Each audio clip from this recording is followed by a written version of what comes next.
Di jantung Tatar Ukur, wilayah yang kini kita kenal sebagai Bandung Raya, hiduplah seorang bangsawan bernama Wangsanata, atau yang kemudian lebih dikenal dengan nama Dipati Ukur.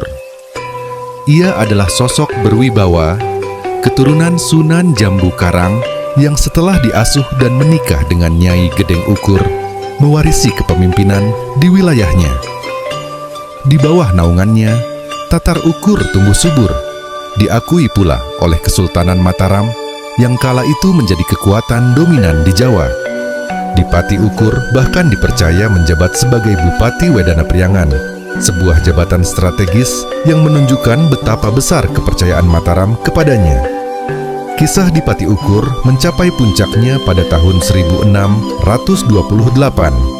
Saat itu, Sultan Agung dari Mataram, seorang raja yang ambisius, memiliki cita-cita besar untuk mengusir VOC, Verenigde Oostindische Compagnie, kongsi dagang Belanda yang semakin merajalela di Batavia. Untuk mewujudkan ambisi ini, Sultan Agung memerintahkan Dipati Ukur untuk memimpin pasukan dari Priangan guna menyerang markas VOC. Dengan segala kesetiaan dan keberaniannya, Dipati Ukur memimpin pasukannya bertempur mati-matian. Namun, takdir berkata lain. Serangan besar-besaran ke Batavia itu berakhir dengan kegagalan. Kekalahan ini bukan hanya menjadi pukulan telak bagi Sultan Agung, tetapi juga membawa konsekuensi berat bagi Dipati Ukur. Ia tahu betul, kegagalan adalah dosa besar di mata penguasa Mataram. Dalam dilema antara menghadapi hukuman berat dari Sultan Agung atau memilih jalan lain, Dipati Ukur mengambil keputusan drastis. Bersama para pengikutnya, ia memilih memberontak terhadap Mataram. Tindakan ini bisa dimaknai sebagai upaya menyelamatkan diri. Namun di sisi lain, bagi sebagian masyarakat Sunda, ini juga dipandang sebagai usaha untuk melepaskan diri dari dominasi Mataram dan menegakkan kembali kedaulatan tanah Sunda. Setelah memberontak, Dipati Ukur dan pasukannya hidup bergerilya, berpindah-pindah tempat untuk menghindari kejaran Mataram. Mereka bersembunyi di hutan dan gunung, melancarkan perlawanan dari balik bayangan.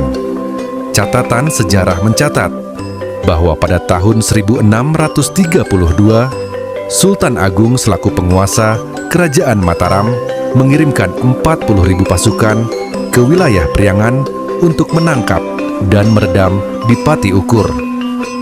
Beberapa kisah menyebutkan bahwa di Gunung Lumbung inilah Dipati Ukur akhirnya menyerah setelah berjuang melawan serangan yang sangat besar tersebut. Ia kemudian dibawa ke Mataram dan di sana nasibnya berakhir tragis. Dipati Ukur dihukum mati atas tuduhan pemberontakan. Kisahnya pun menjadi legenda, diselimuti berbagai versi dan interpretasi. Bagi Mataram, ia adalah pemberontak yang patut dihukum. Namun, di hati masyarakat Priangan, ia dikenang sebagai sosok pejuang yang berani melawan tekanan, meskipun harus berakhir dengan pengorbanan nyawa. Hingga kini, nama Dipati Ukur tetap abadi di tanah Bandung. Salah satu jalan utama yang ramai di kota ini dinamai sesuai namanya. Sebuah pengingat akan jejak sejarah dan semangat perlawanan yang pernah berkobar dari seorang bangsawan Priangan.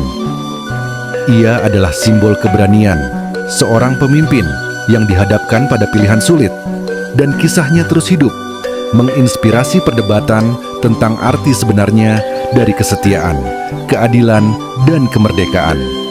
Sampai bertemu kembali dengan kisah-kisah inspirasi lainnya. Wassalamualaikum warahmatullahi wabarakatuh. Jangan lupa tekan tombol like dan subscribe agar kami lebih bersemangat.